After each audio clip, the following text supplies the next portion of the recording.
Unmitigated Bounders. Hello, welcome to episode 2 of Unmitigated Bounders. You unmitigated Bounders. I'm Confessions Pete. And I'm Fred Carno, and this episode is called The Knocker Factory.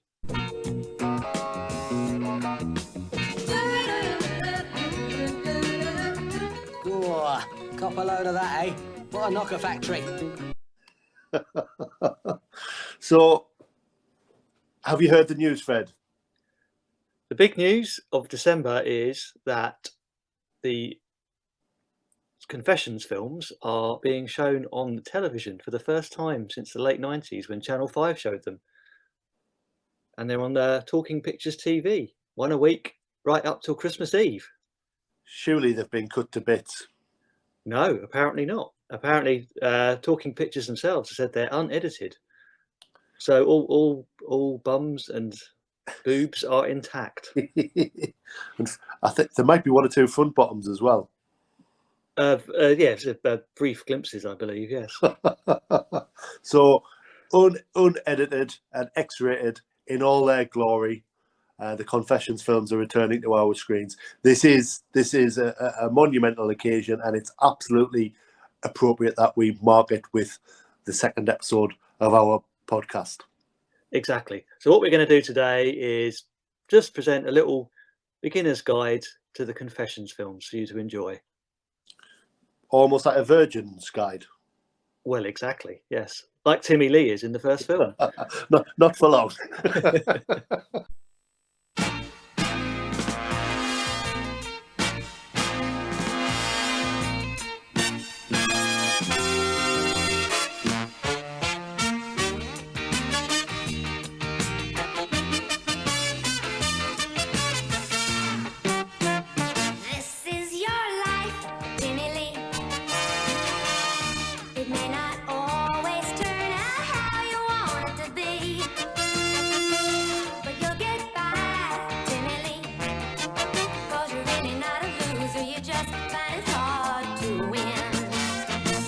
So that was the intro to the first film, This Is Your Life, Timmy Lee, by Sue Cheyenne. I think that was a stage name.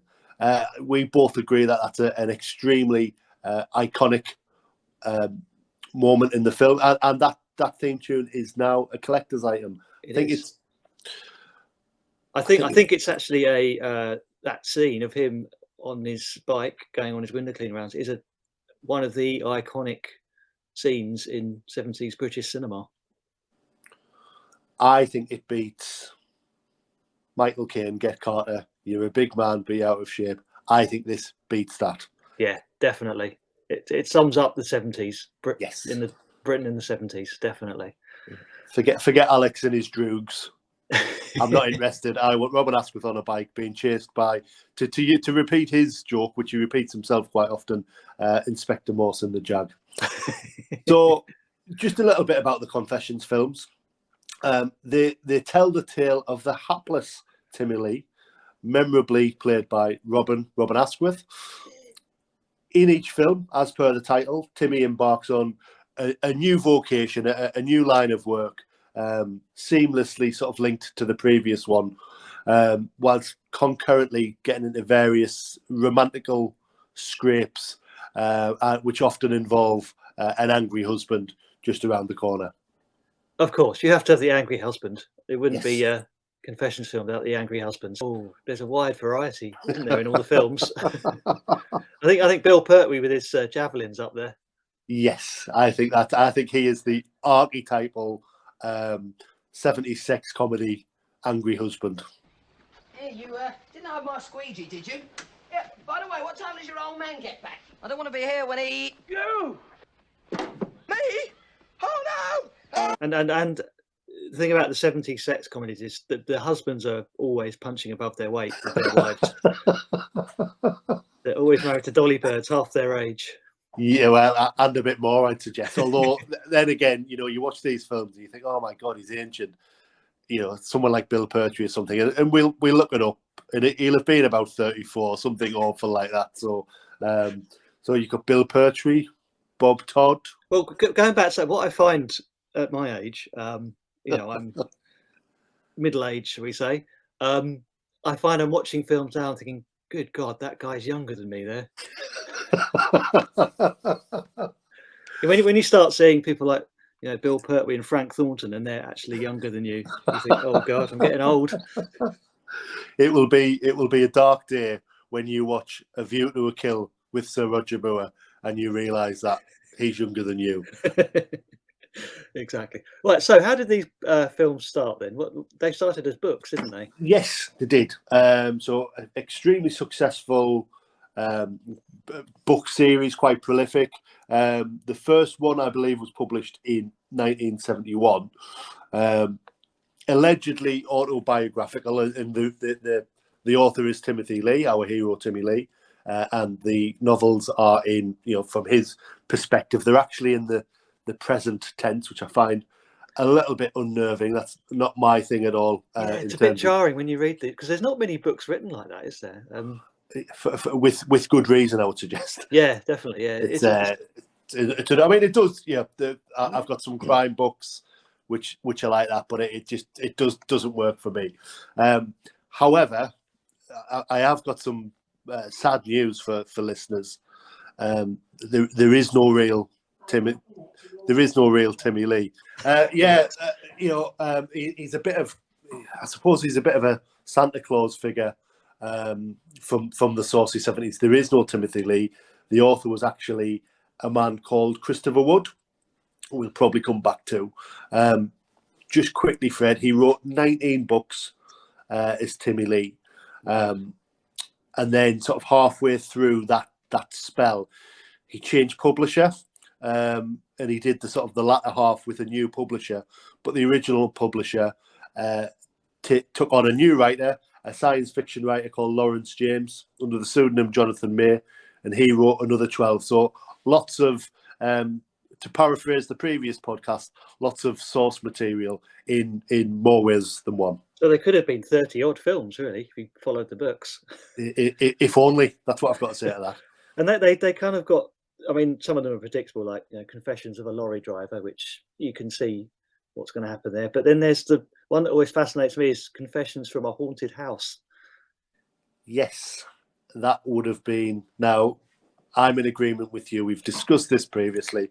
I'm in agreement with you that if they had squeezed out one more Confessions film, it's Confessions from a Haunted House. Yeah. That's the one I would have liked to have seen. That would have been. I'm never read it. I'm intrigued to know what goes on in that. I mean, I assume it involves some sort of crooks pretending there's a haunted house or something. I don't know.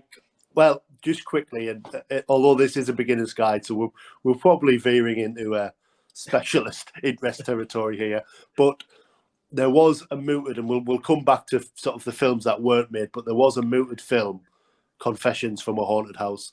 There was a script. Obviously, it never got made, as we know.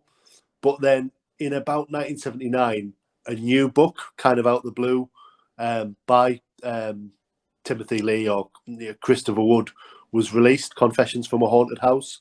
And I suspect that was heavily based on the script or vice versa. And just quickly for your awareness, it involves Timmy, Sid, and a distant female American relative going to a haunted house. Okay, right. I'll look into that. Okay. So yes, Christopher Wood also wrote the Rosie Dixon series, didn't he? And there was a film that spawned, Rosie Dixon Night Nurse. Yeah. Which is of a similar sort of ilk to this. It's almost like sort of, well, she is the female Timmy Lee, isn't she? Exactly, in a sense. Yeah. Just quickly, did you know there were 9 Rosie Dixon novels? Wow, no, I didn't. He's very prolific, isn't he, Christopher Wood? Well, yeah, and he squeezed in a couple of other significant works. Are you aware of what they are? Is this the James Bond? It absolutely is, yes. He wrote some James Bond scripts as well, didn't he? He wrote Spy Who Loved Me and Moonraker.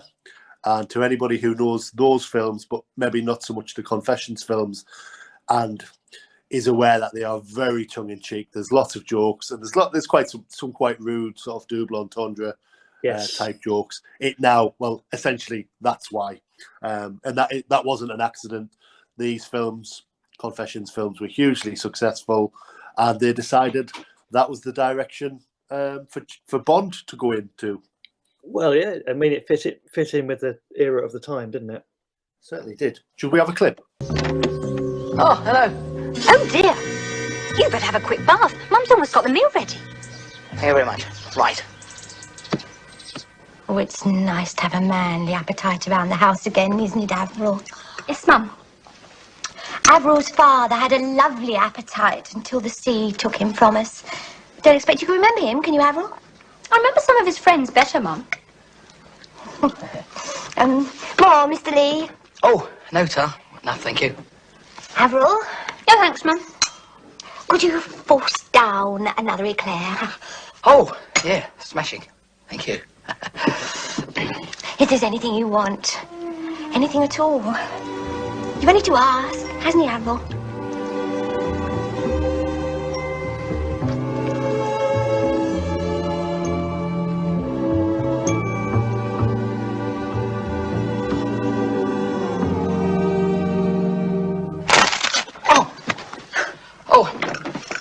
Sorry, oh, I'm terribly sorry. It's just, oh. If you excuse me, I'll go and take another bath.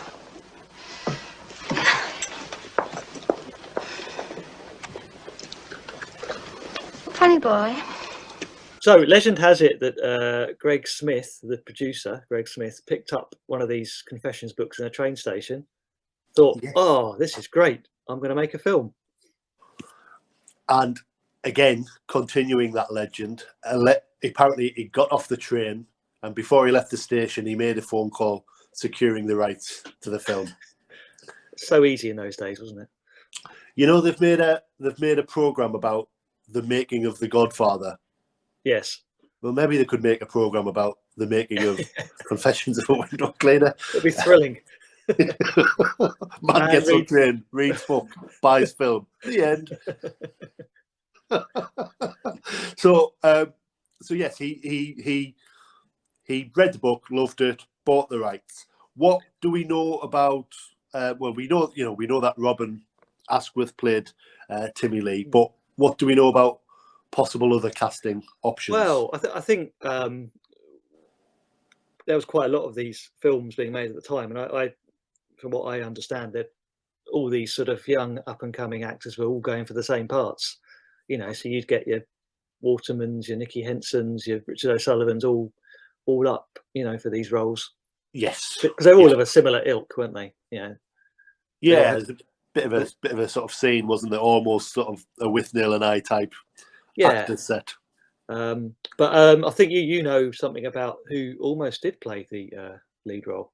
Well, yeah. So like the names you've mentioned there, and you know, when Robin talks about this, and I imagine he must get, well, no, he possibly doesn't get sick telling the same stories, to be honest. But he always mentions, you know, Dennis Waterman, Richard Beckinsale as well, Nicky Henson. I'm sure he specifically named those people. He said they all thought it was rubbish, and they all said no.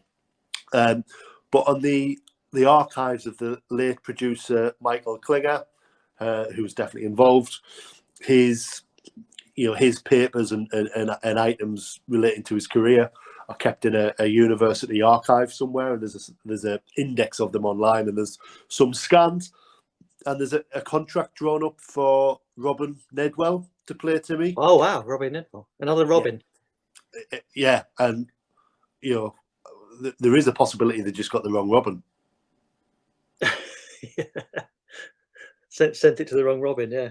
Well, you know, there's just so many actors, you're sort of young and long-haired and good-looking. Yeah. So yeah, Robin Nedwell from the Doctor in the House and Doctor on the Go TV series that obviously George Layton was involved in, who's a sort of a key player in the Askwith story, I would suggest. I do wonder if this is for another time, perhaps, but just if Barry Evans was ever considered.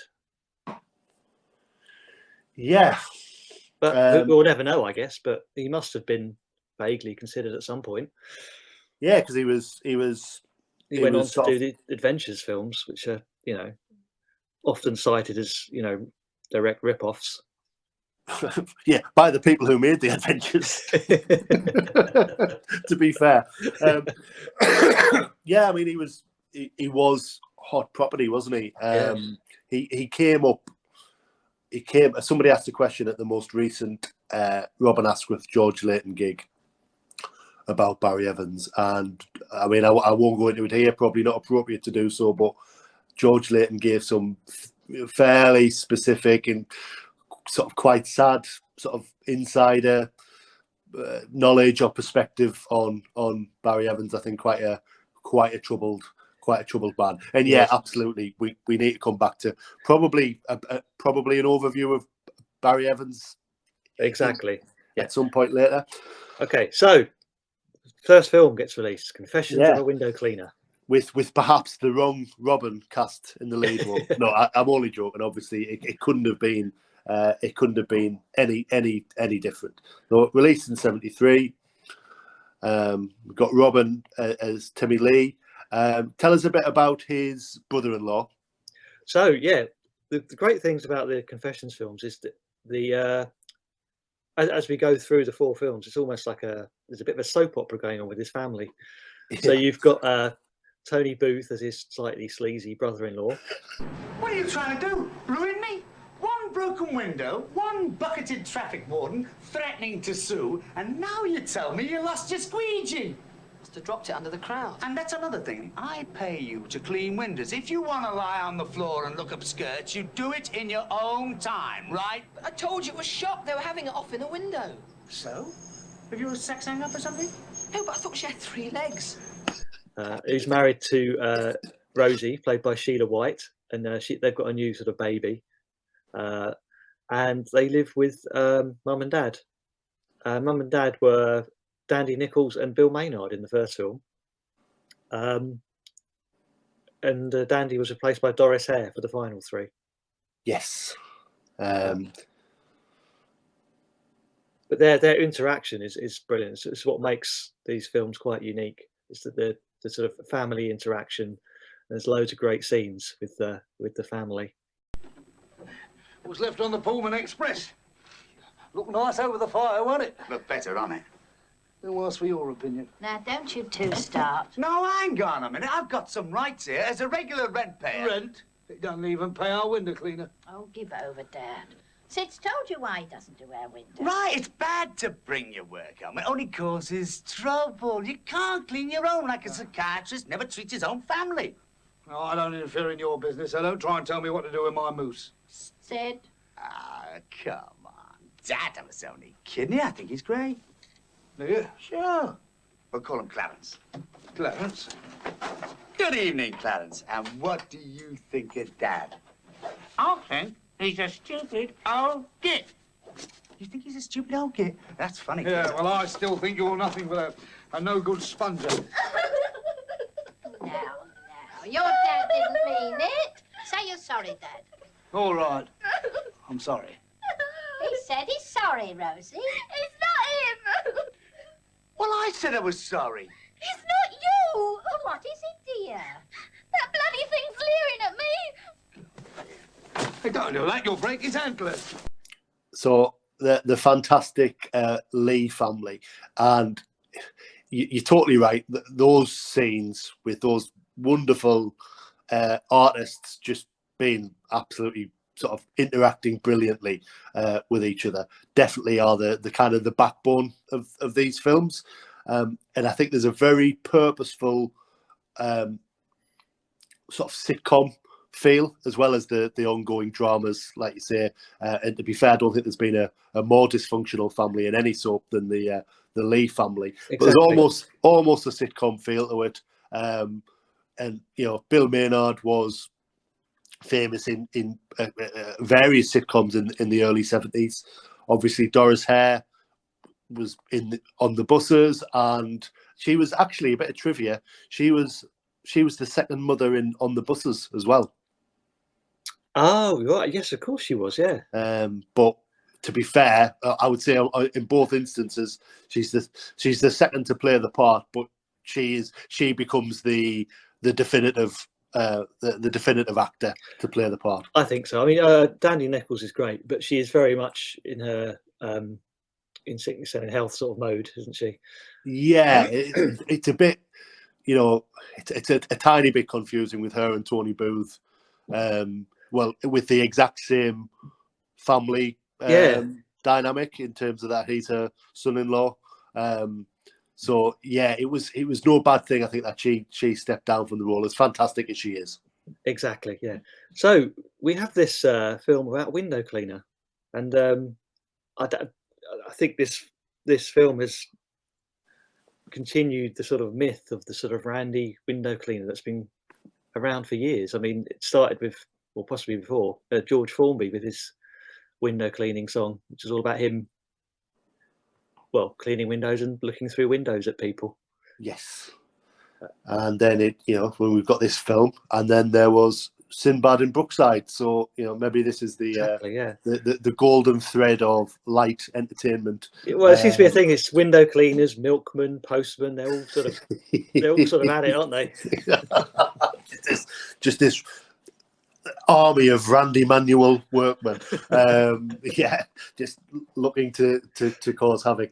So yeah, absolutely. And we'll come on to his other career choices later on in the podcast episode. But just quickly before we move on from the family, there's a nice recurring gag, sometimes a visual gag, with Dad, played by Bill Maynard. Do you want to tell us a bit about that? Yes. So Dad works in the lost property office of the local bus station, I think, or tube station. And there's a running gag throughout the films where he comes home with various bits and bobs that he's found. So he's got like the moose's head, and comes back in a gorilla suit one day. And Mrs. is like, "What do you want that for?" He goes, "Well, it might come in useful, And you've mentioned the street that he's walking down. Quick trivia question for you: what is the street that the Lee family live on? Oh, isn't it Scraggs Lane? And that's something else in the films. There's some wonderful character names. Silly things like that, street names, but character names as well. So you got Miss Slender Parts, played by Irene Handel, and you got Bender, played by George Layton. Tony Bender. You've got William Whitemonk. Yes, which I haven't worked it out, but I think it's saucy. I can probably imagine what it's meant to mean. So the film comes out in 1974. Let me have a quick look. So like you mentioned earlier, in the first film, thankfully not for long, Timmy is still a virgin, and his brother-in-law Sid feels it is affecting his performance and his prowess as a window cleaner, in that he can't, go the extra mile for the legion of hungry wives. Nobody really wants their windows cleaned, do they? I mean,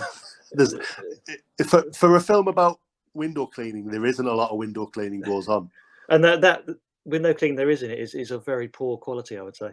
Yeah, definitely. And I would trust you on that because I get the sense you're a man who knows those kinds of things. Well, don't get me started on the chamois leather. So this episode is obviously called The Knocker Factory, which is a quote from the first film, but it was nearly titled Double Chamois, which I thought was a nice pun on double whammy. But anyway, I've got too much time on my hands. So yes, there are some quite fun scenes. They're a little bit unsavoury. Some of the shenanigans with Timmy and Sid.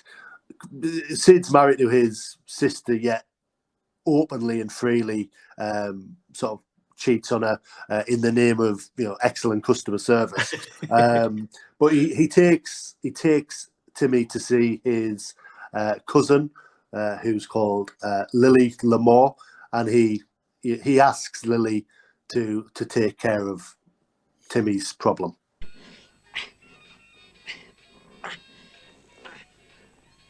We're not doing too well, are we?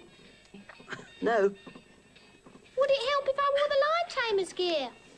No, I don't know what's come over me. Well, it isn't me.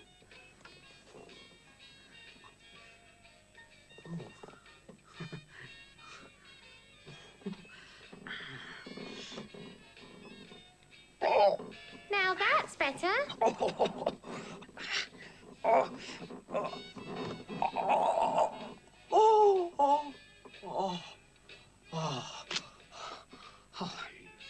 That was terrific, Lil. Absolutely terrific. I'm glad, Timmy, but there's something you ought to know. Yes? I mean, I don't want you to go through life with a fetish. What do you mean? You've just had my suspender belt. Exactly. And once the problem has been solved, after a bit of mistakenly shagging her suspender belt, Timmy just goes for it in the rest of the film, isn't he? Yeah, I mean, it's a good job they took care of this early doors, because it wouldn't have been much of a saucy series if he made. Yeah, there's so many great. There's the scene with Katja Wyeth and her sort of her pussy. Do we say? That's one word for it. Yeah, which ends up with. Now this is the thing. Richard Wattis comes home unexpectedly, and I don't know whether he plays her dad or her husband. I think I've checked this before, and I think he's listed as her father. Which Either way, it's weird, because the husband burst coming into the room, fine, but it's her dad. Why is he just striding into her room and she's half naked? Various answers are springing to mind, but I'm not going to say them out loud. Hello. They let me off early. Oh. Morning. Morning. Oh, sit then. And don't worry about the payment. We'll send an account. Thank you. Extraordinary way to clean windows. Oh, he'll come back and do the rest later. No, I mean he was cleaning them with a pair of knickers. Knickers? And then there's the possibly one of the greatest scenes of 70s British cinema, with Robin Askwith and Sue Longhurst in the kitchen and the foam. Yes. So there's an accident. It's quite a intense scene. That's quite some thunder and lightning that goes on. It is, yeah. It's really well filmed as well. The cutting, the editing, and the slow motion bra flying through the air. Yes. Is that sort of done backwards, or? Probably, yeah. Yeah. And but it ends with the tons of foam being created, and they're sort of having their way, sort of sliding around. And I believe the whatever they used was quite nasty, and they ended up with horrible rashes. Oh, you've put me off it a bit now, to be honest. I think if we were there's a bit of a debate that I'm trying to get going on Twitter, but admittedly not with much interest so far. I think if you were to list top 5 sort of famous or iconic confessions moments, I think that would probably be number 1. Definitely, yeah, definitely. So the film comes out. I was going to say it ends. This film is unusual from the others. It's got quite a very specific narrative. Yes. In that Robin actually wants to settle down with Linda Hayden, who happens to be a policewoman, which doesn't go down well with the Nugget family. Nugget, we haven't even said Nugget. Yeah, another stupid. Yeah, and it's got a bit of a slightly unsavoury ending, I would say. Yes, in that brother-in-law ends up in bed with Linda Hayden, which kind of upsets Robin Askwith's character, but not for long. He bounces back quite quickly. Exactly. It's definitely unsavoury, and it's a bit of a puzzler in that Linda Hayden's character has resisted Robin's or Timmy's physical overtures, shall we say, all the way through the film. To be fair, she's been jilted and instantly falls prey to Sid's very transparent charms, I would suggest. Well, she hasn't been jilted. I mean, Robin accidentally ends up in the back of a furniture removal van, gets driven miles away. It's not his fault. So fabulous with the fabulous Sam Kidd. Yes. Another extremely prolific actor. Yeah. Anyway, so that's the film, and it was very successful, wasn't it? Yeah. Well, I mean, I certainly believe the public loved it. It was a massive box office smash. I've tried to sort of nail down the specific detail there in terms of most successful film of 1974. I can't find it, but I think it was either top of the pops or thereabouts in terms of bums on seats and tickets sold and money made. You're just a dirty little boy, aren't you? Oh, don't worry, it's only cold. Look, here, let me put it on for you. Stay where you are. You're filthy. Oh, rinse off. You're not going to walk through my house like that. Oh, of course not. I'll take my shoes off. You'll take your clothes off. Pardon? Every stitch. Off. Then we'll give you a bath. Oh, now, wait a minute. All I need's a tap. I mean, there must be one in the garden. I hope you're not going to cause me more trouble. No, of course not. All I'm saying is, if we put newspapers on the carpet, surely that. Are you refusing to take a bath? Yes. No. I'll take one when I get home. Very well. If you're going to behave like a child, you'll just have to treat you like one. What are you doing? I'm undressing you. Yeah, so the Evening Standard gave him the curiously named newcomer award. Quite aptly. Didn't really think. Yeah, absolutely. They didn't really think that one through, to be honest. Because Anyway, we won't expand on that, but there is a slight irony, aside from the name. Robin had made about 20 films by this point, exactly, and probably the same again in sort of television appearances. He hadn't been hugely prolific on television in the early 70s. Yeah, pretty much every ITV sitcom going almost. He was in, as well as quite a few dramas as well. Exactly. So the public loved it. I think it's fair to say the critics, for the most part, hated it. And there's some fairly, I'd almost go as far as say sort of angry, sort of venomous reviews of this film and subsequent ones. Yes. Well, just this week, the Radio Times has given their review of this film. It was a two-word review. It's essentially one word. Dire sex comedy is their the dire bit is their review, I guess.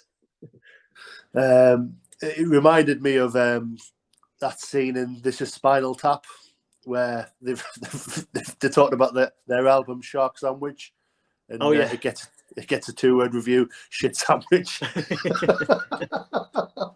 So to be fair, I think, and we're going to sort of come back to the sort of legacy of the series, but I don't think that review in the Radio Times this week, I don't think that chimes with where people are at with these films anymore. I think it's quite a lazy, outdated position to take. I suspect they've probably got that from some old Halliwell's film guide or something, Yes, from years ago. Because how did he watch all those films? Well, he didn't. That's how. This is for another time. But Leslie Halliwell, I think, infamously, he didn't like any film made after 1960. So he's like the children's entertainer from Heidi High. Yeah, exactly. Anyway, we digress. we do. Right. So tell me a little bit about we've talked about the sort of mainstay of the family. Tell me a little bit about sort of a typical Confessions film cast list. Wow, it's a who's who of British light entertainment, isn't it? Yeah. You got your John Le Mesuriers, John Junkins, your Bill Pertwees, Irene Handel. Oh, it's just loads of people. Lance Percival, all these people popping up. Oh, that's the guy from Carry On Cruising or whatever. Yeah, so there's just. But I think all these people did just pop up in these films, Bob Todd. Bob Todd, of course, yeah. Jill Gascoigne. People went on to proper, serious careers. Yeah, massive. So in addition to these really impressive sort of almost names from the comedy world, I would say. Yes. Although none of they all sort of strayed into different things as well. So in addition to these major players, I mean John Le Mesurier, Dad's Army, huge. Yeah. Irene he handled, For the Love of Ada, as well as obviously a massive sort of body of work behind it. But For the Love of Ada, a massively successful ITV sitcom. She went on to be in Come Play With Me as well, notoriously. Yes, and I think she might have a funny character name in that, but I can't remember what it is. She's also in the Sex Pistols, The Great Rock and Roll Swindle. Yes, of course. Yeah. Which is kind of definitely influenced by this genre of film. Anyway, we digress again. So in addition to these absolutely massive supporting guest stars, and I think it's fair to say that the Imitators tried to assemble similar casts, and they sometimes succeeded, but I think the Confessions is pretty much Premier League in terms of it's the cream of the crop. Yeah, definitely. So in addition, we've also got some. Although I've got to say, I'm surprised Diana Dawes didn't pop up in a Confessions film. Again, probably one for another podcast. I'm curious about maybe what her profile in the industry. Well, yes, there is that. I mean, she was in the Adventures films, but yeah, and famously paid in cash. This is it. Maybe that's the reason. Yeah, because I'm not sure people will have been paid in cash for the Confessions films made by Columbia Pictures. No. It's all very above board. Yeah. We've also Liz Fraser pops up in a couple. Well, if we're getting onto the women now, yes, Liz Fraser, the wonderful Liz Fraser, and she has a couple of outstanding moments in a couple of these films. Were you being saucy there? It does have a couple of outstanding moments. Yeah. Actually, she has a few outstanding moments. Yeah, she does. So yeah, I mean, it's no secret the Confessions films, they are saucy, and part of the sort of formula, if you will, the magic formula, as well as a brilliant permanent cast, fantastic array of guest artists. We also have some extremely beautiful female actors. Yeah, you've got Sue Longhurst there, Linda Hayden we mentioned is in a couple, Judy Matheson, Katya Wyeth. There's loads of them. Yeah, Caroline Ellis, Sue Upton. What's the lady's name from? She's on the Come Play With Me poster. Susie Mandel.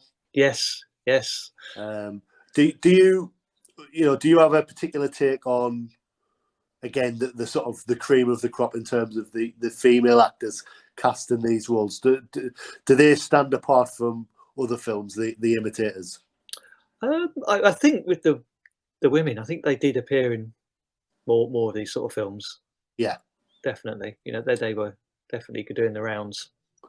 I think you could really make a strong argument that they were given something more interesting and probably in most cases something more funny to do in the Confessions films. Yes. This wasn't, they weren't actually gratuitous. They weren't just there for cheap thrills and to look gorgeous, although they obviously are. There's generally pretty much every sex scene with Timmy Lee, there's a comedy. There's comedy going on. Exactly. They get more. They always get a funny line or two. Yes. They're not just there just for and they're all really good actors as well. Yeah. No, definitely. I think again, I've already said this, but I think we're dealing in the Premier League of talent, and I mean that more sincerely, folks. I mean, you wouldn't have got someone like Mary Millington because, with the best will in the world, she's a rotten actor. Yeah, sadly, and she wouldn't be able to say the lines. No, well. I think a lot of these were, jobbing actresses, who also look great. Whereas I think in some of the other films, you probably got sort of models and sort of performers, strippers, and stuff like that. Certainly, that's the case in the Adventures films. So, did anyone pop up more than once? Yes, well, Liz Fraser pops up more than once, so to speak. She's in Driving Instructor and Confessions from a Holiday Camp. Yeah, and Linda Hayden, Window Cleaner and Holiday Camp as well. Yes. John Junkin. Yep, he's in a couple, yeah. And then Robin's good friend and sadly recently passed away, David Outer. He's in Confessions of a Pop Performer and in Confessions from a Holiday Camp, indeed, in which he plays a pianist. Yes, of course. Yeah, he's great in that. What's his character's name? Is he called the Great something? it's another funny name. Yeah. You'll have to look it up without me. So, and as well as speaking of people who are in these films, we recently, well, yesterday indeed, we found out that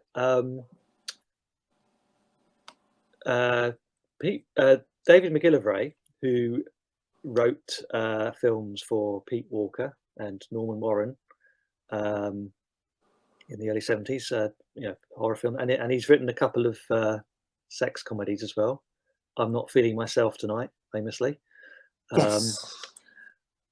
He revealed that he's actually in Confessions of a Window Cleaner, and he's an extra in the scene where Robin is looking through the shop window at a couple making out, and he faints, and a group of men gather to look through the window, and David McGillivray is one of those people. Yes, that was a pretty fantastic scoop that you secured on social media. I think that scene features one of the funniest moments in the entire series, where Robin sees the third leg, so to speak, faints, and then you see this little old man peering through the hole, and then you see him getting, when you see the shot from the street, and you see somebody trying to pull him down, and he's not having any of it. So yeah, that was a decent scoop. Well done on that one. I think that's quite. It sort of sums up how repressed the UK was in those days. Because to show the sort of sex in a film, you had to make it into a comedy. You couldn't just have a sex film in this country. Yes, it has to be themed around a comedy.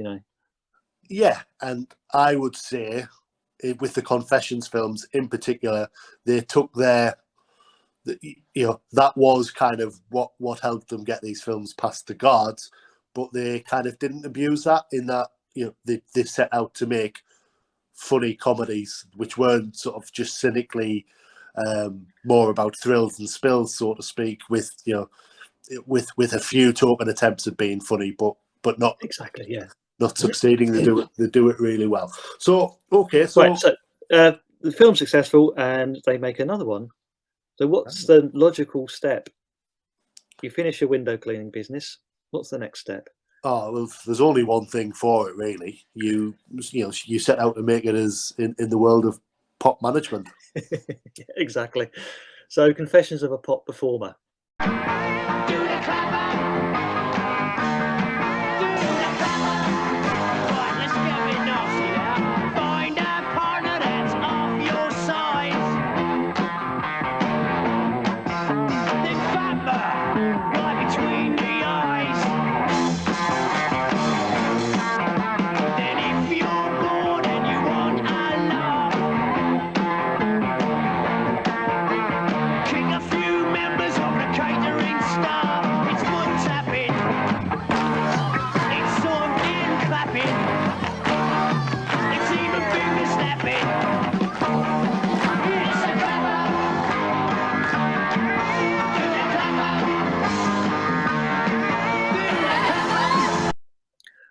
Which again, for me, this is, I always preferred the ones that are more grounded in reality. This one is quite bit out there. I think it's funny. Don't get me wrong, it's funny, but for me, it's just.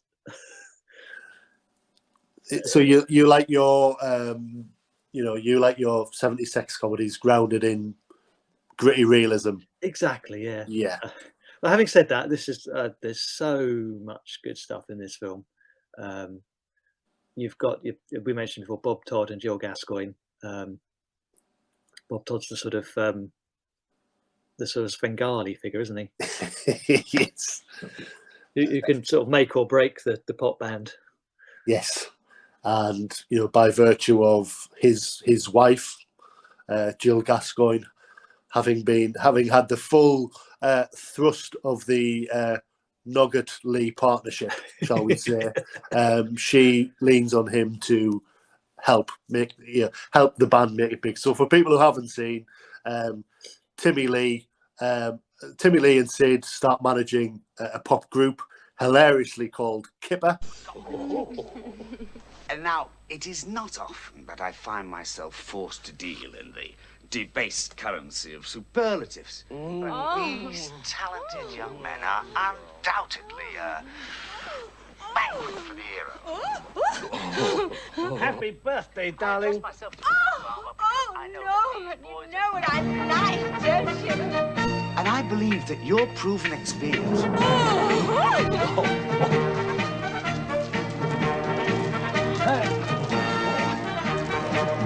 And I can truthfully say that I have seldom been so moved. You're winning! You've won! You've won! Oh, blast.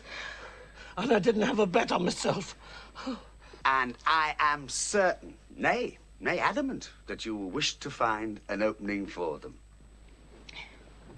Which is that's just funny. Like, bring the boys I can round imagine and give them a the chance tomorrow. writing that Down and say, at yeah, the that's Civic just Hall. silly but funny.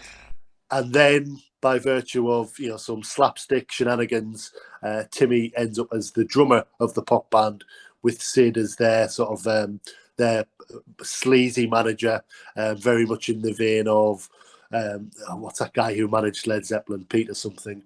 Yes, yeah. And of course, so they're in a band, so of course you've got some great pop music, of which we're going to hear some now. Here we go. Start the show. 1, 2, 3. Are you ready? Come on, Tim. Hit the thing. That's it. Nice and heavy. Bit of bass. Shake the place. Oh, I think the Joanna comes in here. Come on, man. Clap your hands. Ring the place. We don't care. My name is Kipper. Kipper. Mean as Jack the Ripper. My name is Kipper. Kipper. Hang on to your race. We'll knock you all dead tonight. So, in addition to Kipper, there's also another band in it called the Climax Sisters. Can you tell us a bit about them? I'll let you tell about them. So, the Climax Sisters, and I think this comes back to our previous point about female actors in the films getting good work, getting funny lines.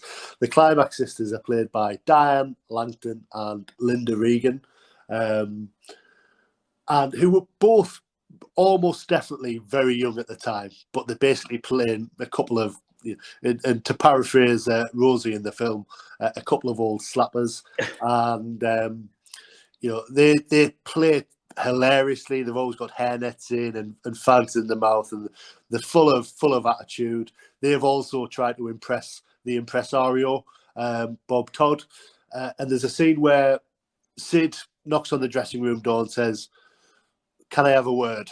And they say, "You can have two." Piss off. But darling, you know I need you like a hole in the hell. I don't know why they have them on. They're past it. But there's so many good scenes in this. I mean, there's a scene where Timmy Lee's trying to have sex with a woman inside a pantomime horse, which of course ends with the horse being chased down the road. Yeah, well, yeah, that's kind of what happened in the 70s. Yeah. And there's a great scene where Robin's involved in this kind of sleazy scene where they get him to have sex with this woman, and they're sort of watching him through a two-way mirror. And he's got a snorkel on, isn't he? And I wonder if that's based on, because if you ever read Bob Monkhouse's autobiography, he tells tales of that happening at Diana Dawes' house. Yes, so I wonder if it's influenced by that, and that's maybe why she wasn't in any of these films. There's also a sort of another sort of slightly straight sort of love story with Carol Hawkins. She's just a pretty straight. She doesn't get her clothes off or anything, but her and Robin and Timmy Lee have a sort of, quite a nice relationship in it. Yeah, they keep that sort of theme going, don't they? In the first two films, where there's a reasonably straight-laced love interest, and then, that's who he's in pursuit of, and it doesn't quite work out. But then they kind of abandon that in Driving Instructor and Holiday Camp. It's just a steady flow of dolly birds, yeah, dolly birds and gags. Absolutely. Carol Hawkins, obviously, again, riding very high on Policer and the Fence Street Gang, and Peter Cleall from her partner in those films, essentially, is in this film as the frontman of Kipper. We must just talk about Rita Webb. To be honest, there are no words that can do this justice. I think we listen to the clip and then we'll talk about it. Have you seen my Fanny? Blimey, I saw the Curse of Frankenstein. That was enough. Okay, so without doubt, for me, that is the funniest line in British film history. I think you're totally right. Never mind, infamy. They've all got an infamy. No. Never mind. I'm Brian, and so is my wife. Never mind, Life of Brian. Exactly. It's this. Absolutely wins the award hand down. And I would love us to focus on Rita Webb in a little bit more detail at a later point. We will. So, sorry, Fred. Sorry, before you move on, quick bit of trivia. Speaking of legendary 1970s films, which actor of sorts turns up in the final moments of Pop Performer? Well, that would be Darth Vader himself, David Prowse. Oh, I'm sorry. I thought you meant James Earl Jones. No. So, yeah, sorry. Dave Prowse, he turns up. He's obviously a famous bodybuilder at the time. Green Cross Code Man as well. Yep. I think Robin used him as some kind of trainer to get in shape around about this time. Yeah. There's a whole host. I mean, Robin really should write a book about when worlds collided. The Confessions films being made at the same time as the Star Wars films being made. It's incredible, isn't it? Yeah, I mean, they could make a film about that, but that's a different one. So yeah, so what happens next? So 1975, Pop Performer, huge success. Does Timmy Lee return? Because you see the sort of driving instructor place, don't you, at the end of the film? Yes, you do. And you see the car. Yeah. And so they end up, next logical step, driving instructors. Yeah, lots of opportunity for, shagging and. Yes. So the basic premise, like you say, the next logical step, having failed to, break the world of music. Obviously, what else could a person do but buy a driving instructor school? So that's what Timmy and Sid do, or Sid does. And yes, it sets the scene for various romantical encounters. We do have. Oh, actually, I've absolutely contradicted myself in that there is a bit of a love theme going on in Driving Instructor. Yes. with the lovely Linda Bellingham. Oh, Mary, you must realise the way I feel about you. Oh, gosh, yes. Well, I'm beginning to get the idea. Golly, hope you're this fast on the rugby pitch. What position do you play? Oh, position.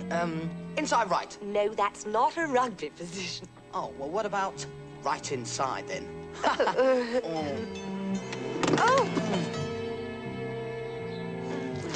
Oh, gosh, it's a nice pair. What? Trousers. Oh, yes. Oh, Timothy. Oh, they're my best pair. Oh. Oh.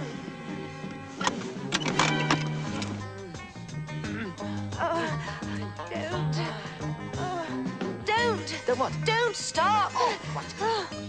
Oh, Timothy. Oh, Timothy, I should. Oh. Gosh, how rude. Oh, sorry. There is. Linda Bellingham is basically, yes, she's the main love interest in this. And she has a couple of really great scenes with Robin. Especially the one where Robin gets his watch strap caught in her nether regions. And her father is, on his way home, being played by Windsor Davis. Yes, one of the finest guest stars in this series and guest star performances, along with his partner in the film, George Layton, who plays Tony Bender. I have to say, I think this film really, really ramps up the comedy. It's absolutely hysterically funny from beginning to end. Yes, I'd agree. And if you obviously these films were big in the 80s in that they came out on VHS, and they were probably the stuff of legend amongst schoolboys passing them around each other. But if you put on Confessions of a Driving Instructor expecting lots of erotic thrills, and you accidentally started at the rugby match, you'd be disappointed, wouldn't you? I think you would, yeah. I mean, you could what I like about the Confessions films is that there is so many great scenes that are just like comedy. We'll do that without the sort of sex, which is adds to the film. But you could easily just make them comedy films and they would work. Yeah. What the devil's going on there? Think about. Have I got the right one? The fish. Oh, I think I found it. I think I've got it. Oh, God. Oh, Mary. You unmitigated pounders. Oh, morning. Come on, get it. Oh, yes, I've got it. Mary. My portrait in genuine oils. Ah, the cult of the personality's over, big head. But, come on, Bobby, don't just stand there gawking. Give us a hand to get this mess cleared up. I've got it. Slippery little devil. Oh. You. I hope you don't stutter like that when you're working for me, mate. God, blimey, it's not very nice for the customers, is it? Hey. Here we are. Sit! Sit! I said later, love, later. I'll show you the flat later. Ow! This isn't it. Look, love, I said I'll show you the bloody flat later. Can't you see I'm up to me eyes in it? What isn't it? The Dumfries School of Motoring is next door, isn't it? what? Yes, definitely. And that sort of that premise of Timmy Lee sort of parachuting himself into some sort of quite stable setup and creating havoc romantically, and just knocking things over and getting zips stuck and stuff like that. It's priceless comedy gold, and I think it's just worth, as part of our introduction to the series, slapstick, and particularly slapstick from Timmy Lee, played by Robin Askwith, is and done extremely well, is really integral to the strength of the films. It is, and of course we've got the aforementioned Irene Handel as Miss Slenderparts in another great slapstick scene where Timmy Lee is trying to teach her how to drive. Of course, it begins with they hear her name, and of course Tony Booth wants to take her out, but this before seeing her, of course, because they just assume she's called Miss Slenderparts, therefore. And then Irene Handel turns up. He has to demur because I think Rosie intercepts, doesn't she? Yeah, yeah. So they'll get thrown by the name. Clutch. Clutch. Clutch! clutch! I am clutching as hard as I can. Not that kind of clutch, you silly old you. You must remember to press down with your foot. Which foot? Well, the left foot. The left. Left. And the right. No, right. not the right, the left. Me down, right or left? The left. Left, right. No, the other right. No, not on the grass. Please try and keep to the road, Miss Lenderpart. Now pull to the right of the cyclist. The other right. The other right. The other right. There is no other right. Sorry, darling. Sorry. That's quite all right, Joe. Don't mention.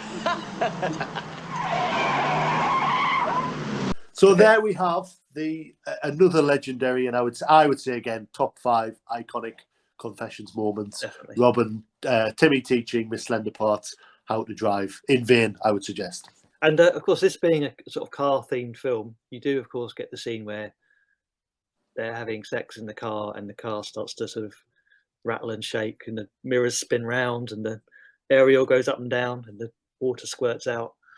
Yeah, and the car falls apart. I mean, it's happened to us all. That's just what happened in the 70s. You know, Yeah. you'd park up down, Lovers Lane or Shaggers Walk or something like that, and before you knew it, the car would just, fall to pieces. So yeah, I think it's fair to say that this is probably, if there was a serious debate, a mass debate, you might suggest, about the sort of cultural or cultural worthiness of the films or cultural legitimacy, I think academics would land on this as being the quote unquote sort of best film of the series. Woolies for stirring your tea. Oh, there's breadsticks, Dad. You like aperitif, Senora? Oh, she doesn't want aperitif. She's got her own. Dad, an aperitif is a drink, isn't it? That's something you have before your oars duvet. Yes. Yeah, well, I'll try anything once. Bring me a pint of it. No, we'll have a carafapino, eh? I don't understand any of this. Oh. There's only one English thing on it, that's spaghetti. I'll have that. You want something with, senor? Chips. Have you got any chicken at all? Oh, si, senor. Petto di pollo. It's delicious. All right, I'll have some of that then, please. Oh, me too. Oh, excuse me one moment, senor. Sure. Jason, where is he, love? Oh, he's lovely, Mum. Avril was kind enough to babysit for us, wasn't she? But I'm a bit worried. Excuse me, senor. Oh. Now I take the rest of the order. What's this pasta? It's probably fish paste. No, that's something expensive. He's paid. We'll have 3 spaghetti bolognese and 2 petty di pollo, Luigi. Si, senor. For me, if I'm honest, it's not my favorite. I love it. I think it's hilarious for all the reasons we've discussed, but it's probably not my favorite as it goes. But I think for many people it will be. Certainly our friend Graham, who runs the Confessions Tim Twitter page, this was his introduction to the series. This is the one he remembers fondly, and I think that'll be the same for a lot of people. I want nice, clean balls.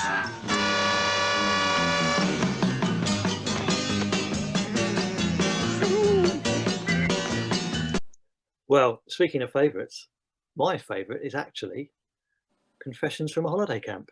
Tell me more. Which is the next in the series. Which again, I think it's foreshadowed at the end of. I think you see like a poster for the Fun for All Holiday Camp, don't you? At the end of Driving Instructor. You do, and again, there's a hint for the 5th film at the end of this, but obviously the 5th film never happened, and we'll get back to that. Yeah. This has another extremely memorable theme tune. I mean, we had the first film earlier, the theme tune from that, but we've sort of neglected to mention that all of these films have fantastic theme tunes. But this one, Holiday Camp, is extra special because it's by the Wurzels.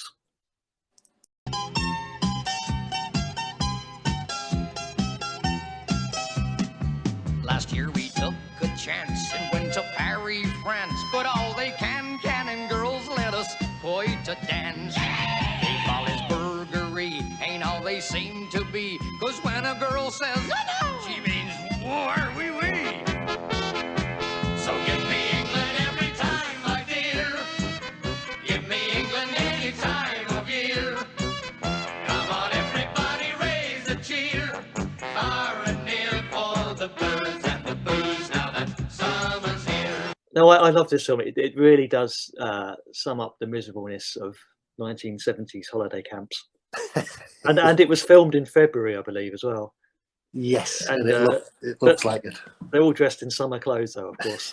I mean, how are they not shivering? I don't quite understand how. I mean, that's, you know, never mind CGI and all that. That is film magic. The fact that they're not all shivering.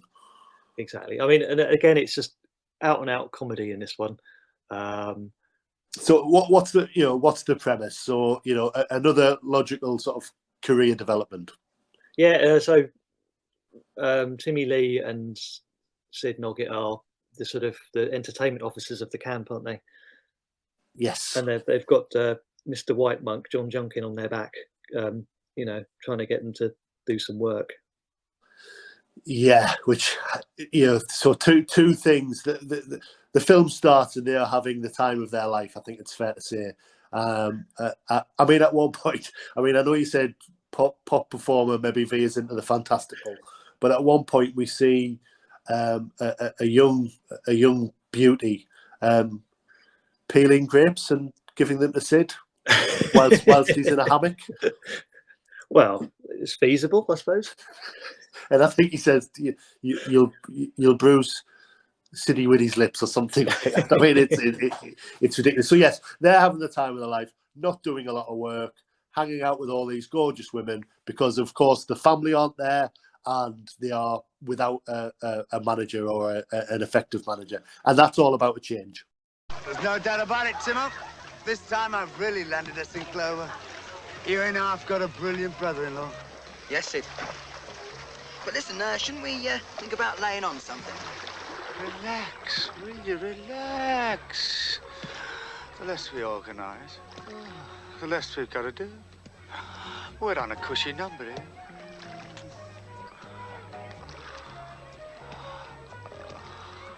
Oh, steady on, darling. You nearly bruised Siddy's lips there. Sorry.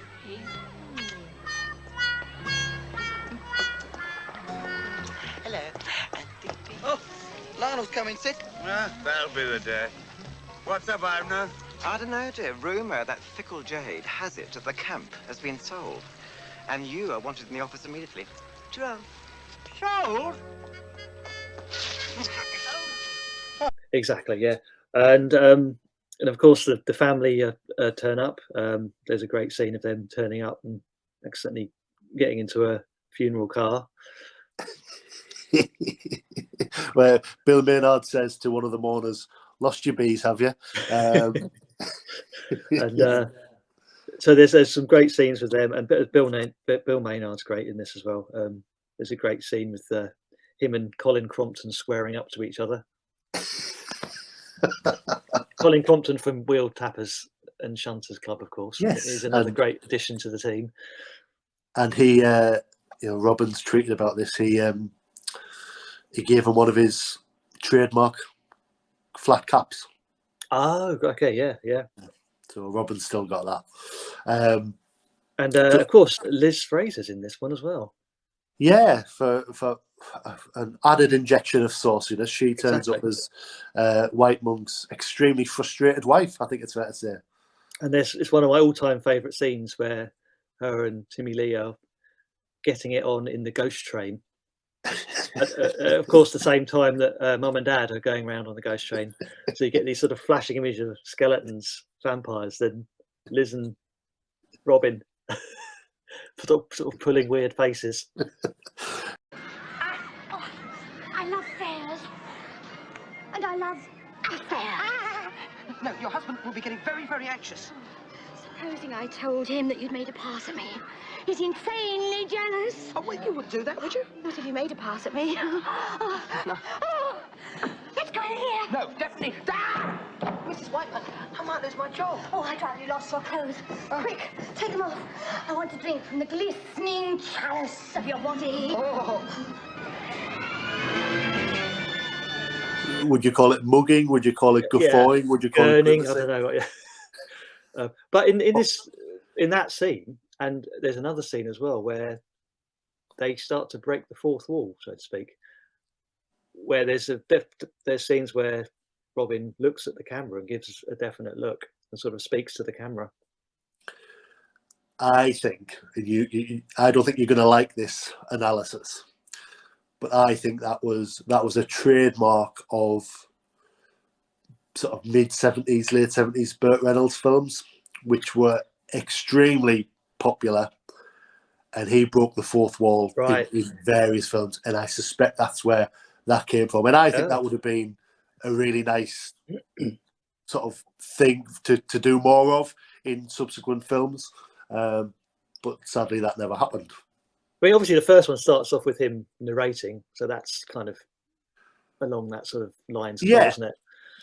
Because it's autobiographical. It's a true story. Yeah. So yeah, there's that. There's also just it's quite more farcical. This one. Yes. There's a whole classic scene where he's in the chalet, and there's millions of women coming in, and they have to hide in the wardrobe, and it ends with Lance Percival as Lionel coming in. And there's a great line in that scene. Oh, darling. Oh, I've come. My husband. In the cupboard. Oh, yes. Oh, what's her? Oh, no. Oh.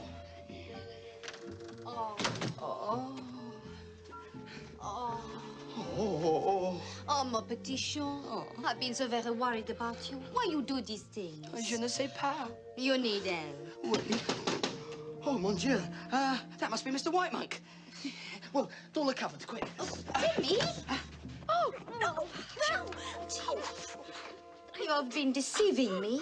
Well, I couldn't afford mothballs.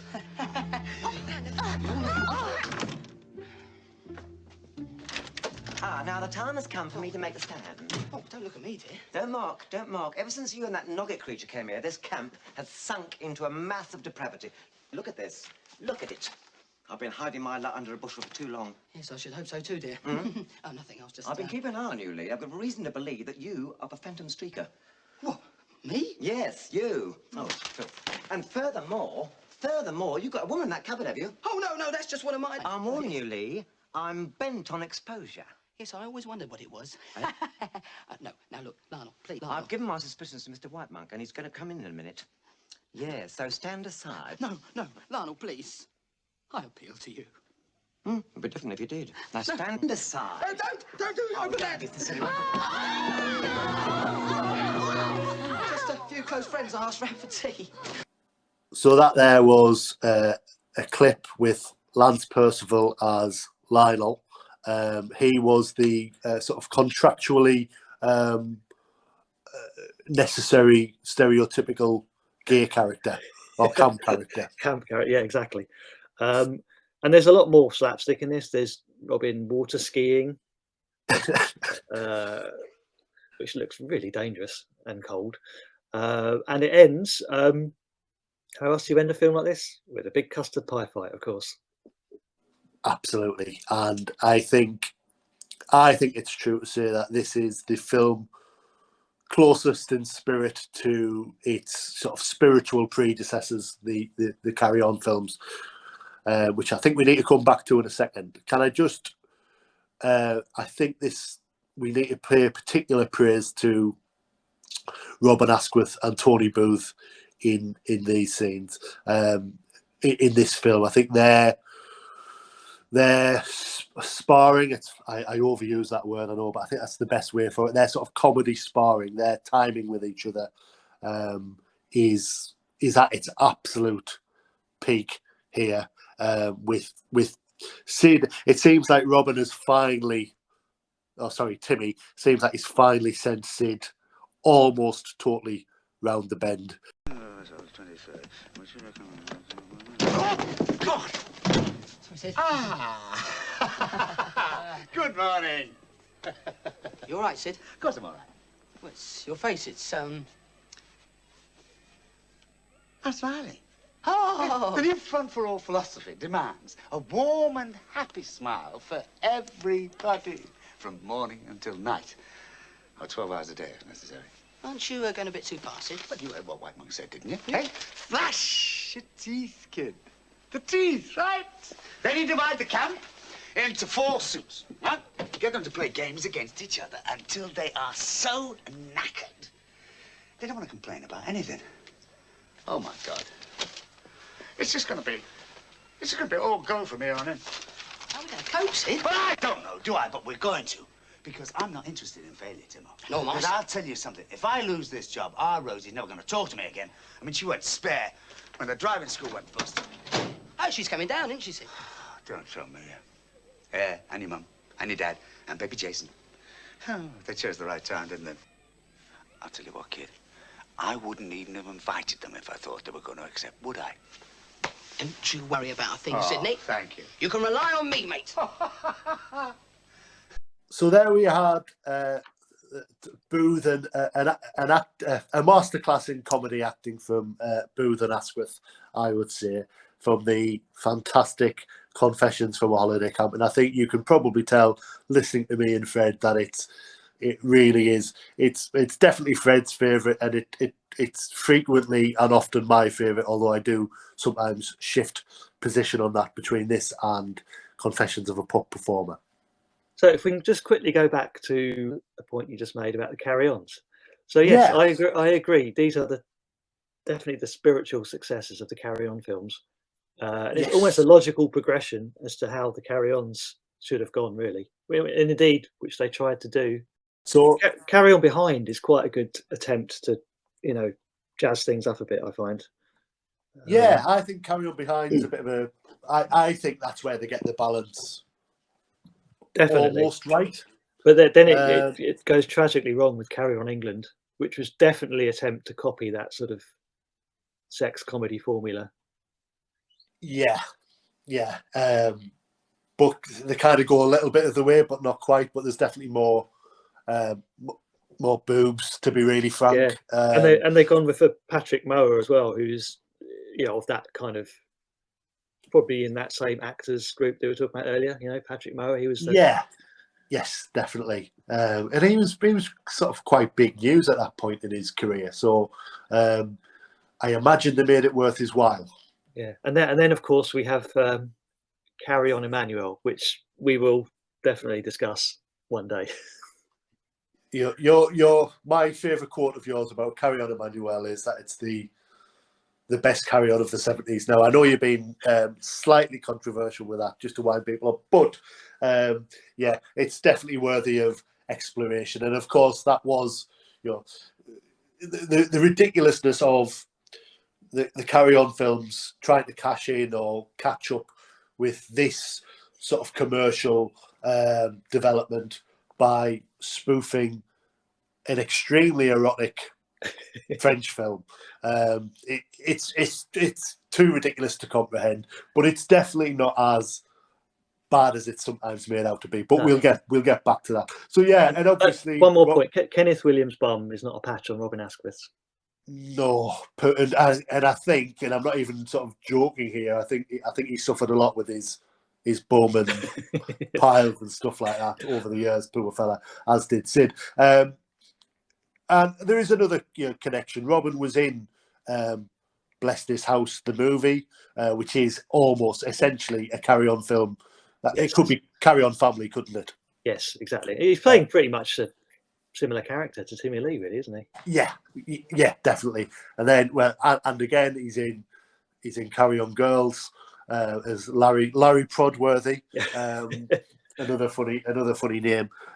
So, and then he sort of came up through the ranks and then became top billing for these films. And yeah, it saw them off. I think that was going to happen in any case. I think they were on their way out, to be honest, by virtue of the age and running out of ideas, and sadly a lot of them passed away quite quickly. Well, exactly, yeah. And anyway, speaking of being on the way out, Confessions of a Holiday Camp was the last one. Yeah, sadly. So at the end, there's a bit of voiceover from Robin, speculating on what their next career move might be. And one of the things he mentions is plumbing. And there was a mooted Confessions of a Plumber's Mate. Well, there you go. You don't have to shove more than half a dozen custard pies down the front of my wife fronts before I can take a hint. Time to look for a new career opportunity. No, seriously. We've got to find something more suited to our talents. Brain surgery, maybe. Or plumbing, perhaps. I've been a bit worried about my plumbing lately. I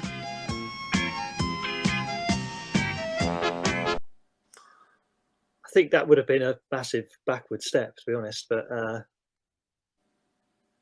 think they should have, the haunted house would have been more interesting, I'd say. Yeah, I think so. I think the plumber's mate thing, kind of just doing the rounds, getting into scrapes, shagging, etc., etc.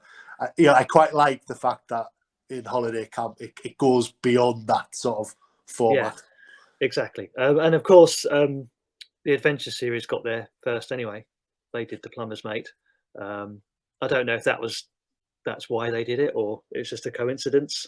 I suspect it wasn't a coincidence at all, and I think again, coming back to the archives that I mentioned earlier, there may be some mention of sort of possible litigation, but I think there was a bit of that throughout the entire tenure of the Adventure series. So yeah, sadly, it wasn't to be. Do you have any sort of insight into what happened, why they didn't continue? Well, I think it was just the end of that sort of genre anyway. I mean, you had your Come Play With Me is a ridiculous film, but it had more stronger kind of sex scenes in it, I would say. Yes. And it was a very successful one. I think after that, David Sullivan just made basic porn films, didn't he? I think. Yeah. Essentially, just women gyrating, stripping, and whatever. I think that's the way it was going with the video market. That's all people wanted, really, just to watch actual. They didn't want a plot, really. Yes, and I think you're right. I mean, in a sense, they couldn't compete with that, I imagine. Certainly not commercially. And Robin's also spoke about having Shagger's block, which is hilarious. But he said it got to a point where, and not least because he had to film numerous versions of every sex scene or every comedy sex scene for the different markets, at home and abroad, that he kind of just ran out of, almost got sick of shagging, so to speak, and was running out of ways to make sex funny or make the sex scenes funny. I think generally that genre just petered out on its own steam, really. You could say it climaxed with Confessions from Holiday Camp, but let's say that, yeah. So yeah, sadly, that was the end of the film series. Did the series live on in any other way? Oh yeah, it lived on in the theatre, didn't it? Yes.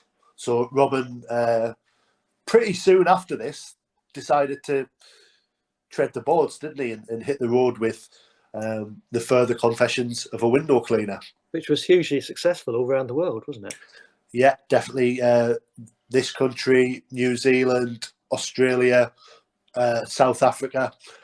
So yeah, and, I think it did the rounds. I think that play, and I imagine, according to his book, it sort of changed quite, from performance to performance. It sort of mutated into something else. I think that did, went around the world a couple of times, and as did other sort of saucy farce type shows from Robin, but they were sort of separate, similarly themed, but not a continuation of the Confessions tale. And I think one of the, in terms of our sort of overview of the series, it's worth not sort of one of the sadder sort of postscripts, if you will, is that the films were massively successful, made a big star of Robin, and no doubt, made him, relatively wealthy, although he was probably underpaid, I imagine. Certainly made a lot of people money. Yet it prevented him really from working a little bit, I would suggest. He was, the stigma of the Confessions films sort of worked against him a little bit. It's quite possible, yeah. But I think there's a whole stigma about that genre today. Yeah. I think it's a great legacy, though, that the Confessions especially are, as we said in this discussion, there are actually really good comedy films on their own. Yeah, there really are. A lot of effort and dare I say it, sort of artistic pride went into these films. They weren't just knocking out dodgy thrill fests. No, and so, most of this genre that this is lumped in with is what you've just mentioned. Yes, yeah. Knocking off a quick copy with a few tits and bums. Yes, yeah. Whereas these are definitely, like we said throughout the episode, definitely sort of Premier League of that genre. And actually, they sit alongside the Carry-Ons, in my view. Definitely. They're as legitimate and well-made and well-written and well-acted and funny as the Carry-Ons. And it's a good job there are unmitigated bounders like you and I, and many others, all our friends on Twitter, banging the drum for these films, because it's really time to reclaim them for just excellent entries in the world of 70s British cinema. Exactly. And I think that's a great note to end on. I've thoroughly enjoyed our chat today, Fred. It's been great as usual. Let's do it again soon. Can I just very quickly remind people about where they can catch the films? Yes, let's do that. So, just for people who are interested, and hopefully you are, because you're listening today, the Confession series is being shown in the correct chronological order and uncut on Talking Pictures. Confessions of a Window Cleaner has already been on. That was on Sunday, the 11th of December. Hopefully there'll be a repeat of that. Confessions of a Pop Performer, Saturday the 17th at 11:25 p.m. Driving Instructor the following Sunday the 25th. I think something's happening that day. At 1:15 a.m. And then finally, Confessions from a Holiday Camp on Sunday the 1st of January at 12:35 a.m. Brilliant. Please watch them. Please let us know what you think. Please let us know what you think about the podcast, and we look forward to hearing and speaking to you soon. Not suitable for children. Absolutely not. Not suitable for the workplace. Thanks, Fred. See you soon. See you. Bye. Bye.